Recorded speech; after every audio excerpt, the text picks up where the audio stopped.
Bonjour à toutes et à tous, c'est VinceFF. Aujourd'hui, on se retrouve pour une nouvelle vidéo et ensemble, on va faire un petit tour du côté d'Ubuntu 22.04. Donc, nouvelle version LTS de chez Ubuntu, version stabilisée pendant 2 ans minimum, hein, si vous voulez passer vers Ubuntu 24.04. Et si vous ne voulez pas, Ubuntu sera maintenu jusqu'en 2027, donc soit 5 ans de maintien de cette version, hein, donc version LTS. C'est la version la plus stable qui soit d'Ubuntu. Et souvent, c'est une excellente version, et je peux quasiment vous assurer que cette version-là est, encore une fois, une très très bonne version. Donc, comme vous le voyez, d'ailleurs, on va commencer direct les pieds dans le plat, directement. Vous voyez que mon thème est complètement différent de ce que vous trouvez sur le net, sur les autres chaînes YouTube, tout simplement parce que Ubuntu est passé en GNOME 42 officiellement. Donc si je vais dans paramètres à propos, euh, je suis bien en version 42, sauf que bah, moi j'aime pas trop Adwaita ni Yahoo, sincèrement c'est pas mes thèmes préférés. Et en fait GNOME 42 ne permet plus pour l'instant, donc je dis bien pour l'instant, de changer ses thèmes de ses applications, de ses fenêtres, de son shell. Et en fait moi je regrette énormément, aujourd'hui on est bloqué sur Adwaita, donc si vous adorez Adwaita, il n'y a aucun problème, hein, c'est parfait, rien ne change. Par contre, si vous l'aimez pas, bah, vous êtes comme un con parce que vous ne pouvez plus changer. Euh, Jusqu'à la prochaine version, GNOME 43, peut-être GNOME 44, où du coup on pourra modifier à nouveau son thème. Donc du coup, comment ça se fait? Bah, en fait, j'ai fait juste un apt search GNOME, et en fait, on se rend compte que Ubuntu a fait un petit méli-mélange. Bon, c'est pas les seules versions, c'est pas les seules distributions qui font ça. Beaucoup de versions font la même chose. C'est-à-dire que GNOME arrive bel et bien en version 42, mais pas que.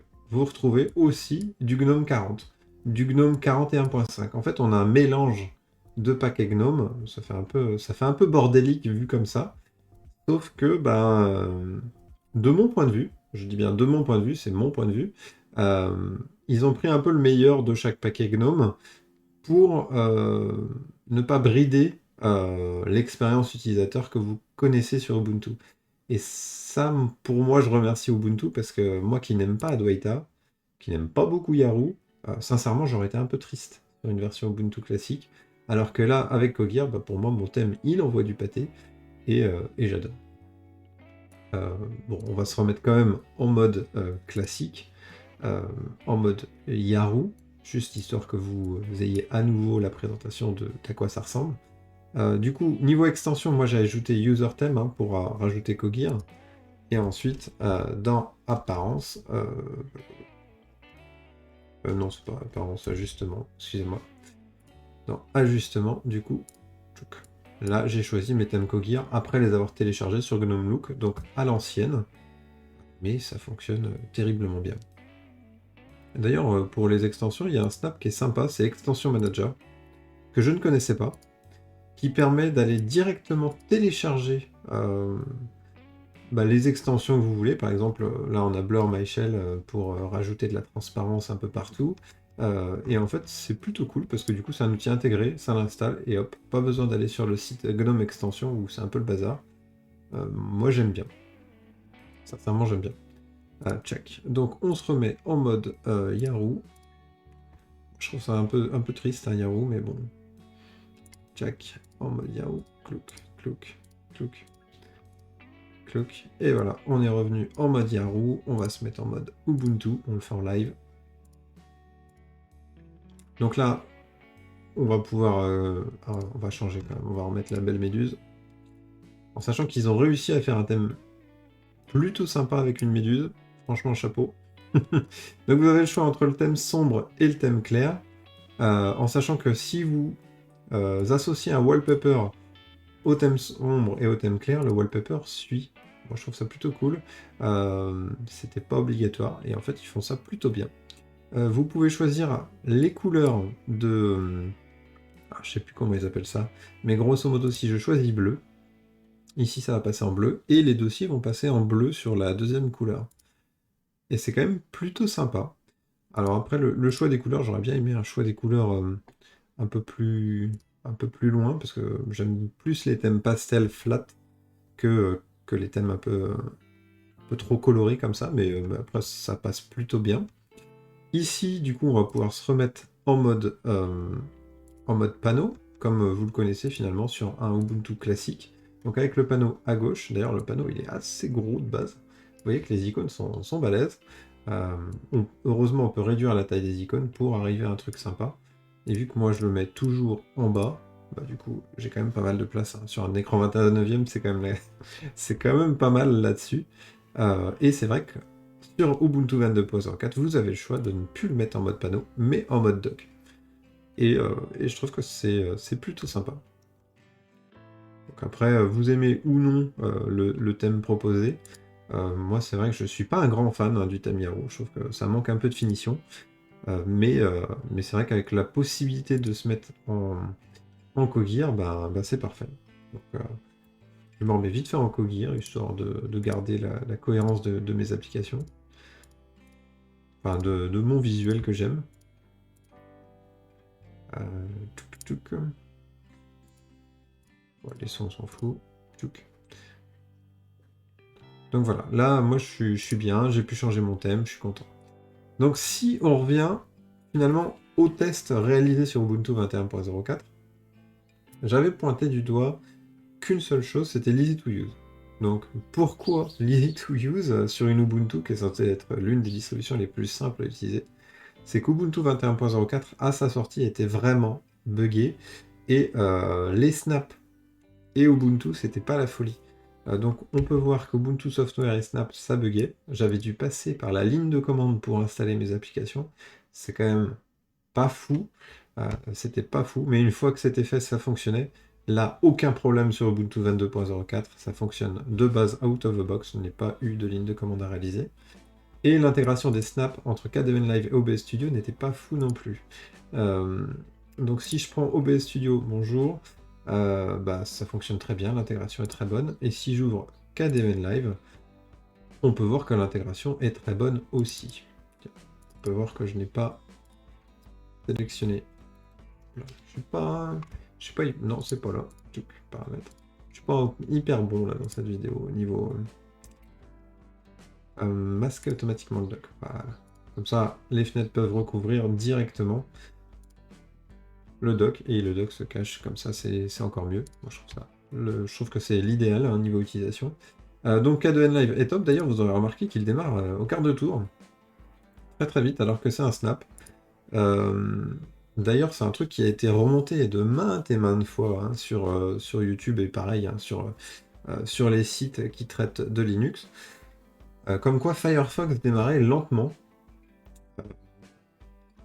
Alors après, ça dépend ce qu'on appelle lentement, mais grosso modo, je viens de faire un clic sur Firefox, et moi je trouve qu'il démarre relativement rapidement. Donc on est passé en version 100 de Firefox. Moi j'ai pas de problème avec le démarrage de Firefox, je trouve que c'est relativement rapide. Après, si on veut que ça aille plus vite, on est sur de l'ordre de l'immédiat, quoi. Là ça démarre en une seconde et demie peut-être. Bon, peut-être que s'il était installé avec le point d'em, ça démarrerait au quart de tour. Mais sincèrement, est-ce que c'est gênant ce temps de démarrage? Moi, je juge que non, en tout cas. C'est pas en accéléré, hein, c'est vraiment là, je clique et je parle en même temps. Non, il n'y a pas de souci. Par contre, j'ai trouvé un souci sur cet Ubuntu 22.04, et d'ailleurs, c'est le seul. C'est qu'avant, du coup, vous installiez votre Ubuntu et il retrouvait du coup vos partitions. Donc, il retrouvait votre partition Windows, il retrouvait votre partition Linux autre si vous en aviez. Et du coup, quand vous démarriez votre machine, vous pouviez choisir dans le grub quelle distribution sur lequel booter, ou quel système d'exploitation si c'était Windows. Là, ce n'est plus le cas. De base, pouf, il boot sur Ubuntu, et en fait, c'est lié à la version grub 2.06 qui met par défaut ce choix à la poubelle, grosso modo, et va booter directement sur le dernier OS installé. Ça, je trouve ça très con comme choix, mais vous pouvez du coup contrecarrer ça en paramétrant OS Prober. Et du coup, il faut juste insérer cette ligne grub disable OS Prober false dans le etc default grub. Ensuite, on fait un sudo update grub Et au prochain démarrage, vous aurez du coup le choix de tous vos systèmes d'exploitation directement.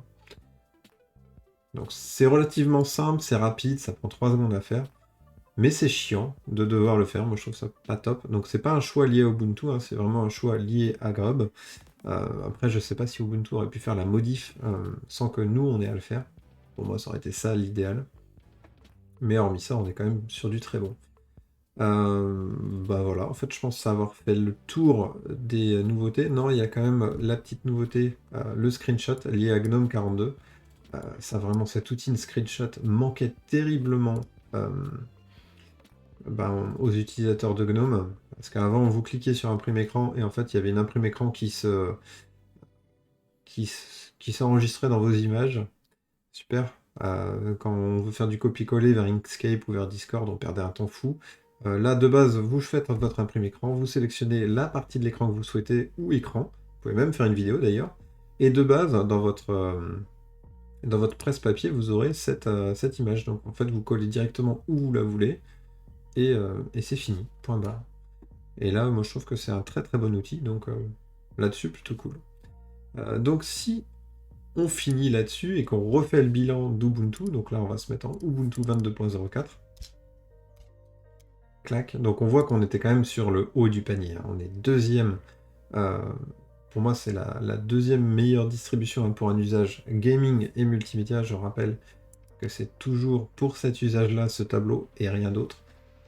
L'installation donc est vraiment très simple, hein. Donc c'est l'une des installations les plus simples de distribution qui nous est proposé. Les mises à jour, aucun problème, tout passe par l'Ubuntu Software et par le logiciel de mise à jour. Donc vous avez des pop-up de partout quand il y a une mise à jour. C'est fiable, c'est stable, aucun souci.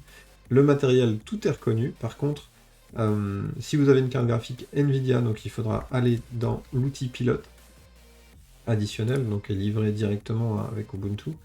Et là, il vous propose du coup tous les pilotes NVIDIA qu'il a en stock. Et de base, c'est le tout dernier de chez NVIDIA, donc le 510.60.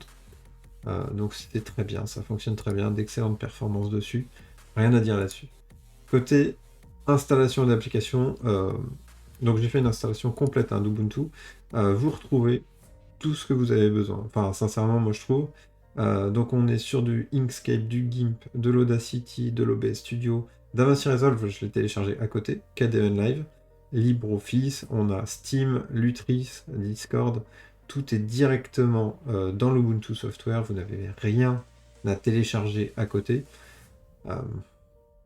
Pour moi c'est le top, il n'y a rien à dire, ça fonctionne très très très très bien. Du coup, côté performance et stabilité, c'est pareil, on est sur du très très bon. Ubuntu fait partie des toutes meilleures performances côté performance en benchmark sur Cyberpunk. Je crois qu'on était deuxième avec le kernel 5.15. C'est pareil, on reste au très haut niveau, malgré qu'on soit toujours pas en kernel 5.16 ou 5.17 qui améliore les performances d'AMD. Moi qui suis sur AMD en processeur, ça va être encore au-dessus quand on passera au-dessus, mais là déjà avec le kernel 5.15, on est vraiment très très bien. Côté custo, on est en bleu, donc c'est pour moi le meilleur de tout ce qui nous est proposé, tout simplement parce qu'il y a une version d'Ubuntu différente par DE, et toutes sont léchées, ultra léchées et très bien finies. Donc ça c'est top. Côté finition, on est très bon aussi, donc là rien à redire. Côté easy to use, donc on était en jaune à cause des snaps et j'avais dû ouvrir les lignes de commande pour débloquer finalement les bugs de snap. Aujourd'hui ce n'est plus le cas, donc ça passe en vert. Aucun problème sur Ubuntu à reprocher, donc c'est vraiment un grand vert. Ça fonctionne très bien. Communauté FR, Ubuntu a une énorme communauté, hein, soit par forum, soit par l'IRC, mais vraiment le forum est très complet, le wiki énorme. Et du coup, voilà quoi, on reste sur un bilan très très bon d'Ubuntu. Donc voilà, moi j'en suis très content. Sympa la petite miniaturisation. Donc voilà, moi je suis très content d'Ubuntu, ça fonctionne très bien. Je sais qu'on a pas mal de grognons, hein, qui n'aiment pas les choix pris par Canonical par rapport à Snap. Factuellement, en tant qu'utilisateur, moi j'y vois pas d'inconvénient, je vois pas la différence. En tant qu'utilisateur pur, après c'est vrai que si j'étais dev, ça fait encore un choix de plus entre Flatpak, entre Deb, entre AppImage. Ça rajoute potentiellement des difficultés, mais en même temps, en tant qu'utilisateur, moi je trouve que ça fonctionne très bien, donc je n'ai rien à redire là-dessus. Donc voilà, bah, c'était tout pour ce point sur cet Ubuntu 22.04 qui est encore une excellente version et que je vous recommande chaudement. Allez, sur ce, je vous dis tchuss et à la prochaine.